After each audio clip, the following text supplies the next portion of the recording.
আসসালামু আলাইকুম রহমতুল্লাহ। সম্মানিত দেশবাসী, আমি cancer specialist doctor SM. Sarwar. বিশেষ করে আল্লাহর অশেষ রহমতে প্রায় 30 বছর যাবত আমি ক্যান্সারের চিকিৎসা করছি। আর আল্লাহর অশেষ রহমতে প্রতিদিনই এখন সারাদিনে 2-250 রোগী দেখতে হয় আমাকে। আর বিশেষ করে প্রথম অবস্থায় যেটা আমি বলবো যে সারা ওয়ার্ল্ডের ডাক্তারই তো বলেন ক্যান্সার হলে আনসার নেই, ক্যান্সার হলে আমরা সাময়িকভাবে চিকিৎসা দিয়ে থাকি, একসময় ক্যান্সারের মৃত্যু হয়, এটাই মেনে নিতে হয়। কিন্তু আমি বলবো ক্যান্সার হলে আনসার নেই সে কথার কোনো ভিত্তি নেই, ক্যান্সার সম্পূর্ণরূপে সুস্থ হয়।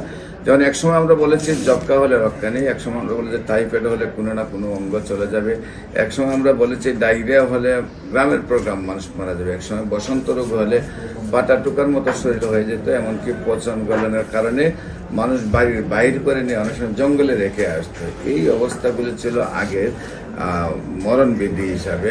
এখন কিন্তু সেই সব রোগ আর রোগ নয়, এখন রয়েছে ক্যান্সার, কিডনি, থ্যালাসেমিয়া এবং এইডস রোগ। এই 4টা রোগকে মরণবিধি বলা হয়। আর সারা ওয়ার্ল্ডের ডাক্তারে বলেন যেগুলো লক্ষ লক্ষ টাকার চিকিৎসা প্রয়োজন, কিন্তু তার কোনো রেজাল্ট নেই। আমি বলবো যে ক্যান্সার হলে আনসার নেই, ক্যান্সার, কিডনি, থ্যালাসেমিয়া, এইডস রোগ সম্পূর্ণরূপে সুস্থ হয়।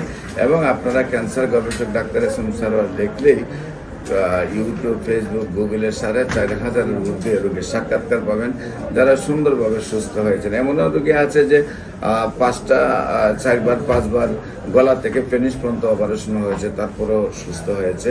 এমন রোগী দেখবেন যে আপনার বাংলাদেশের যারা যেমন আপনার যে প্রাণগোপাল সাহেব পিজির প্রধান থাকা অবস্থায় উনি আর 4জন ডাক্তার নিয়ে এসে আপনার জাতীয় সাংবাদিক সংস্থা কেন্দ্রীয় দপ্তর সম্পাদক হেলাল সাহেবের চিকিৎসা করেছেন থাইরয়েড ক্যান্সার, কিন্তু দেখা গেছে চিকিৎসায় সুস্থ হন নাই, গলা ফুলে গেছে, মুখ বাঁকা হয়ে গেছে, আপনার যে মুখ দিয়ে লুল পড়তো, কথার জবান বন্ধ হয়েছে। কিন্তু আল্লাহর অশেষ রহমতে আমি তারপরে চিকিৎসা করেছি, উনি সুন্দরভাবে আজকে প্রায় দীর্ঘ 15 বছর ধরে সুস্থ আছেন। এমনিভাবে আপনারা ফেসবুক, ইউটিউব, গুগল, টিকটকে পোস্ট করলে দেখবেন আপনাদের আশেপাশে শত শত রোগী সুস্থ আছে। আমি বলি ক্যান্সার, কিডনি, থ্যালাসেমিয়া, এইডস সম্পূর্ণরূপে সুস্থ হয়। আপনাদের সবাইকে আমার অফিস ভিজিট করার জন্য আমন্ত্রণ জানিয়ে যে কোনো কাজে স্ক্রিনে দেওয়া নম্বরে যোগাযোগ করার জন্য আমন্ত্রণ জানাচ্ছি। সবাইকে ধন্যবাদ।